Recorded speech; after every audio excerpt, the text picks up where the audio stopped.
आदरणीय अभिभावकगण, आदरणीय अध्यापकगण, प्रिय छात्र छात्राओं, कुछ दिन पहले हमारे देश के यशस्वी प्रधानमंत्री श्री नरेंद्र मोदी जी ने वर्तमान परिस्थितियों को देखते हुए एक आपात उच्च स्तर की बैठक अपने सानिध्य में बुलाई थी।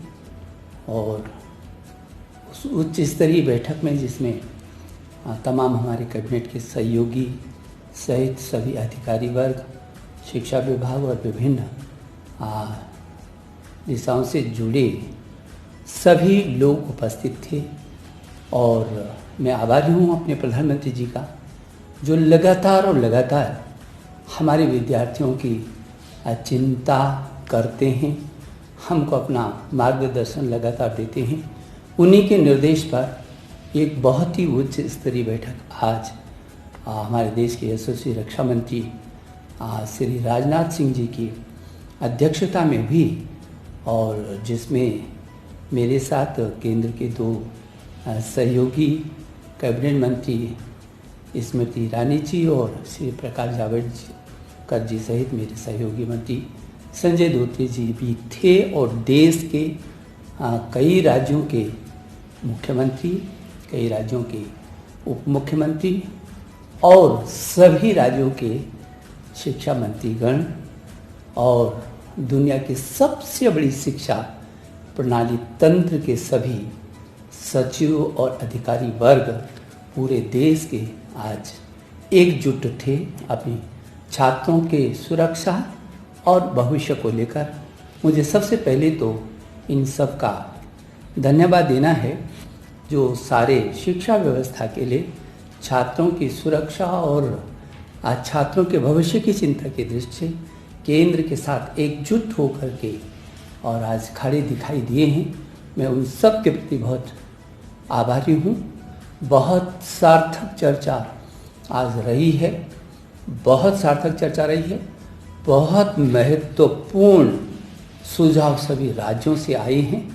और पिछले वर्ष भी राज्यों ने एकजुट होकर के इस कोरोना काल के महासंकट में बहुत अच्छे तरीके से प्रदर्शन किया था। और आज भी मेरे प्रिय छात्र छात्रों, आप जानते हैं पूरी दुनिया इस कोरोना के महासंकट से जूझ रही है और हम अछूते नहीं हैं।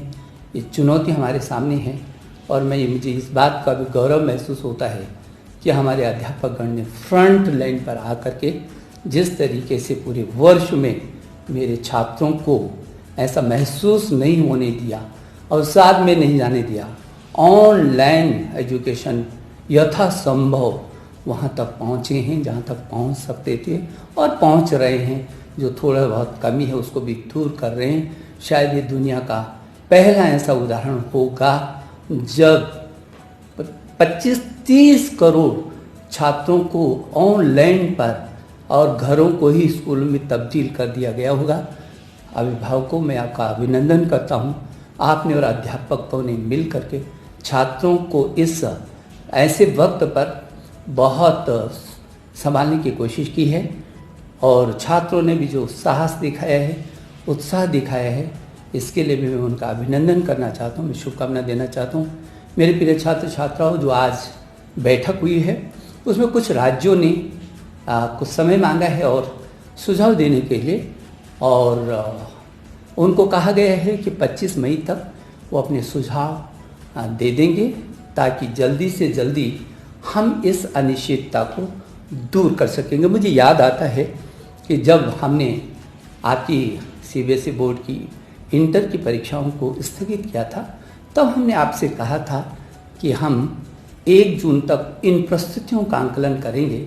जो भी परिस्थितियाँ होंगी वो आपकी सुरक्षा और आपका भविष्य, हमारे सामने दोनों चीज़ें हैं, सुरक्षा पहले और उसके बाद आपका भविष्य।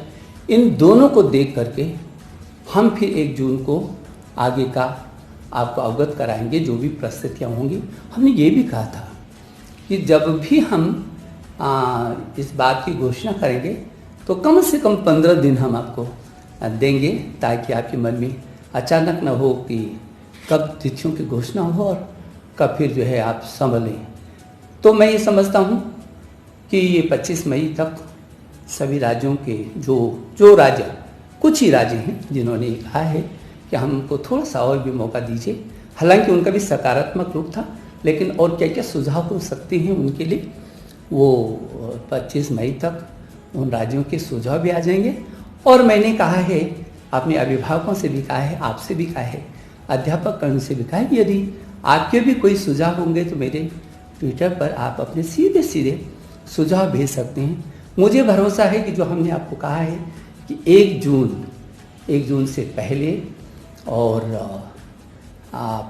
25 मई के बाद हमारी कोशिश होगी कि हम आपको अवगत करा सकें। मैं आपको विश्वास दिलाना चाहता हूँ, प्रधानमंत्री जी के निर्देश में आपकी सुरक्षा हमारे लिए पहली है, और आपके जीवन और आपका भविष्य भी हमारे लिए उतनी ही महत्वपूर्ण है। और इसलिए इन सब को ही ध्यान में रख करके जो भी परिस्थितियाँ भविष्य के लिए बनेंगी, हम आपके साथ खड़े हैं। आप निश्चिंत होकर के रहिए, आप बिना तनाव में रहिए। समय के साथ इन परिस्थितियों के साथ हमको जूझना है, इसी में हमको रास्ते भी निकालने हैं। हम आपका भविष्य, हमने पिछले वर्ष भी, हम दुनिया का वो सबसे बड़ा लोकतांत्रिक देश है जिसने अपने बच्चों का एक वर्ष खराब नहीं जाने दिया था, और सारी दुनिया ने इस बात को देखा है। और हमने आपकी सुरक्षा, हमारे लिए हर हालत में आपकी सुरक्षा हमारी पहली प्राथमिकता है। और इसलिए फिर मैं भरोसा दिलाना चाहता हूँ कि आप बिल्कुल निश्चिंत रहिए, और जो भी निर्णय होगा वो आपके हित में होगा, आपके जीवन के सुरक्षा की दृष्टि से होगा, और आपके भविष्य में आपके भविष्य को लेकर के होगा। मैं एक बार फिर सभी अभिभावकों का, अध्यापकगण का, मेरे छात्र छात्राओं, आपका भी अभिनंदन करना चाहता हूँ।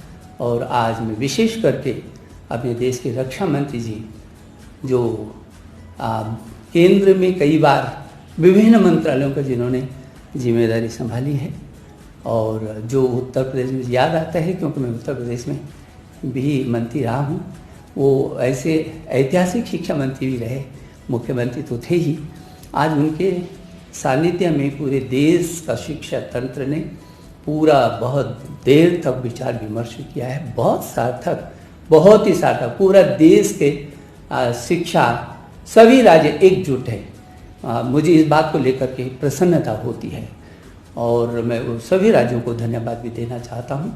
और मेरे जो सहयोगी मंत्री आदरणीय जावड़ेकर जी और आदरणीय स्मृति ईरानी जी को भी मैं हृदय की गहराई से धन्यवाद देना चाहता हूँ।